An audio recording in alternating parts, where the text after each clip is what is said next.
السلام علیکم ناظرین، آج ہم آپ کو بتانے جا رہے ہیں گلوبل سمود فلوٹیلا کے بارے میں۔ تو یہ سب جاننے سے پہلے میرے چینل کو لائک کریں اور سبسکرائب کریں تاکہ نئی آنے والی ویڈیو آپ کو مل سکے۔ گلوبل سمود فلوٹیلا دراصل درجنوں کشتیوں اور سینکڑوں کارکنوں کا ایک قافلہ ہے۔ اس کا مقصد تھا غزہ کے مظلوم عوام تک امداد پہنچانا اور اسرائیلی ناکہ بندی کو چیلنج کرنا۔ اس قافلے میں تقریباً 40 کشتیاں اور لگ بھگ 500 افراد شریک ہیں۔ ان میں یورپ، ترکی، امریکہ، پاکستان اور کئی دوسرے ممالک کے کارکن شامل ہیں۔ اس قافلے میں سب سے خاص بات یہ ہے کہ اس میں کئی عالمی شہرت یافتہ لوگ بھی شریک ہیں۔ سویڈن کے ماحولیاتی کارکن، اسپین کے سابق میئر اور پاکستان کے سابق سینیٹر مشتاق احمد۔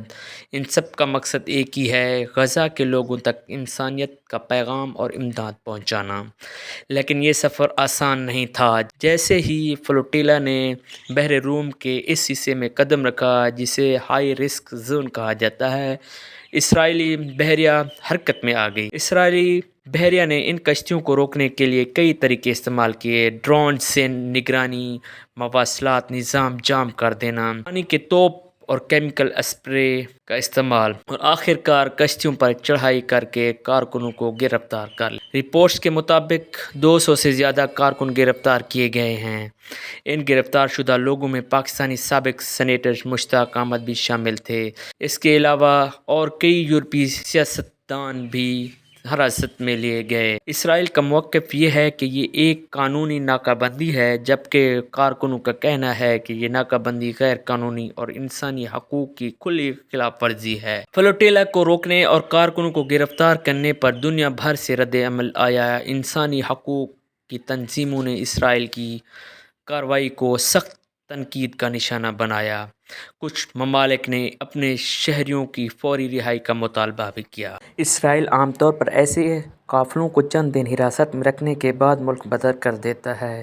موجودہ رپورٹس کے مطابق امکان ہے کہ مشتاق احمد خان اور دیگر پاکستانی کارکنوں کو یورپی ممالک بھیج دیا جائے گا، کیونکہ فلوٹیلا زیادہ تر یورپی تنظیموں نے منظم کیا تھا۔ پاکستان نے واضح طور پر کہا ہے کہ وہ اپنے شہریوں کی باوقار اور فوری رہائی چاہتا ہے۔ وزارت خارجہ ترکی اور دیگر دوست ممالک کے ذریعے اسرائیل پر دباؤ ڈالا جا رہا ہے تاکہ قیدیوں کو جلد از جلد چھوڑ دیا جائے۔ امکان یہ ہے کہ پاکستانی حکومت عالمی اداروں جیسے اقوام متحدہ اور OIC میں بھی یہ معاملہ اٹھائے گی۔ ترکی اور ملائیشیا سمیت کئی مسلم ممالک نے اس کارروائی کی مذمت کی ہے۔ یورپی انسانی حقوق کی تنظیمیں بھی اسرائیل پر دباؤ ڈال رہی ہیں کہ وہ امدادی جہاز روکنا اور کارکنوں کو قید کرنا انسانی قوانین کی خلاف ورزی ہے۔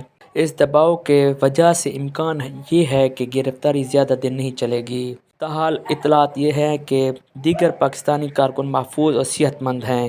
ان کے اہل خانہ اور جماعت اسلامی مسلسل رابطے میں ہیں۔ اس معاملے کو میڈیا پر اجاگر کر رہی ہے۔ سب سے زیادہ امکان یہی ہے کہ آئندہ چند دنوں میں انہیں اسرائیل سے ڈی پورٹ کر کے یورپ بھیج دیا جائے گا۔